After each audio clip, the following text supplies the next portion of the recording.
Светиот пророк Илија е еден од најголемите пророци во Стариот Завет. Се родил во Тесвија Галаатска, во коленото на Леви 900 години пред Христа. Светителот Епифаний Кипарски за раѓањето на пророкот Илија раскажува вакво предание. Кога се родил Илија, неговиот татко Совах во видение видел дека угледни луѓе го поздравувале, го обвиткувале со оган како со пелени и го хранеле со пламен. Името Илија, кое на еврејски значи сила Господова, го определило целиот негов живот. Од мала возраст тој се посветил себе си на едниот Бог. Се населил во пустина и животот го минувал во строг пост, во богомислие и молитва. Кога бил повикан за пророчка служба во времето на израелскиот цар Ахав, пророкот станал пламен ревнител за вистинската вера и благочестие. Во тоа време израелскиот народ отпаднал од верата на своите татковци, го оставиле едниот Бог и се поклонувале на пагански идоли, чие почитување го вовел нечестивиот цар Јеровоам. Идолослужењето особено го поддржувала жената на царот Ахав, паганката Језавела. Поклонувањето на идолот Ваал ги довело израелците до целосно морално пропаѓање. Гледајќи ја пропаста на својот народ, пророкот Илија почнал да го разобличува царот Ахав, убедувајќи го да се покае и да се обрати кон вистинскиот Бог. Царот не го послушал свети Илија. Тогаш пророкот Илија му објавил дека како казна 3 години не ќе има ни дожд ни роса на земјата, а сушата ќе престане само по неговата молитва. И навистина, по молитвата на пророкот небото се заклучило, настапила суша и глад по сета земја. Народот страдал од неиздржлива жештина и глад.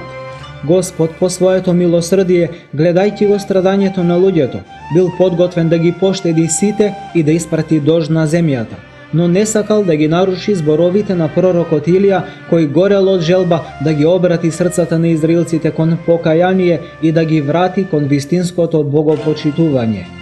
Чувајќи го пророкот Илија од злите раце на Језавела, Господ за време на бедата го испратил него во скриено место крај потокот Хора. На враните Господ им заповедал да му носат храна на пророкот, одржувајќи го во жал кон страдалниот народ.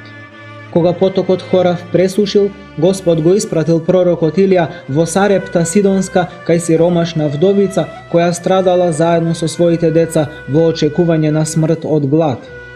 По молбата на пророкот, таа му приготвила пресен леп од последната фатка брашно и од остатокот масло. По молитвата на пророкот Илија, брашното и маслото од тогаш не се потрошувале во домот на вдовицата во текот на целата година. Со силата на својата молитва, големиот пророк направил и друго чудо. Го воскреснал умрениот син на таа вдовица. По изминувањето на 3 сушни години, милосредниот Господ го испратил пророкот кај царот Ахав за да прекинат бедите.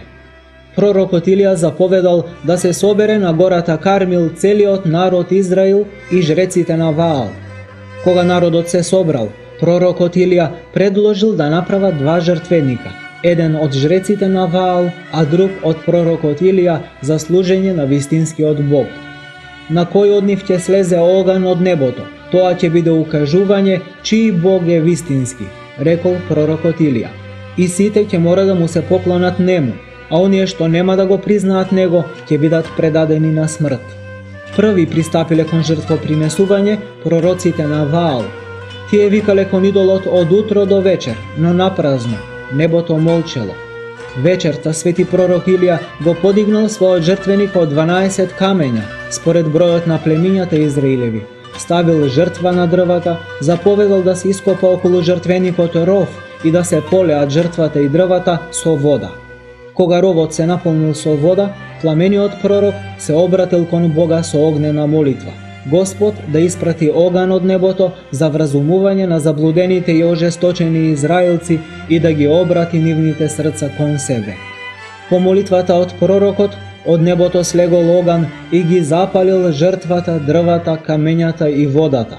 Народот паднал на земја извикувајќи: навистина само Господ е Бог и нема друг Бог освен Него. Тогаш пророкот Илија ги убил сите жреци на Ваал и почнал да се моли за дожд. По неговата молитва небото се отворило и паднал обилен дожд.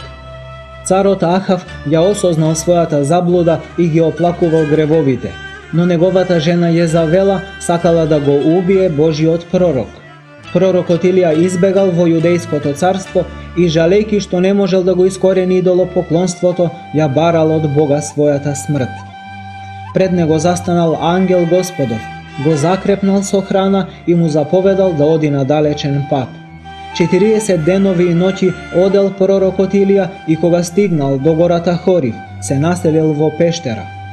Таму, по страшна бура, по земјотрес и пламен, му се јавил Господ во тивок ветрец и му открил на нажалениот пророк дека тој зачувал 7.000 верни слуги кои не се поклониле пред Ваал. Господ му заповедал на пророкот Илија да го помаза, тоест да го посвети за пророчка служба Елисеј. За својата пламена ревност за Божјата слава, пророкот Илија бил земен на небото жив во огнена кола.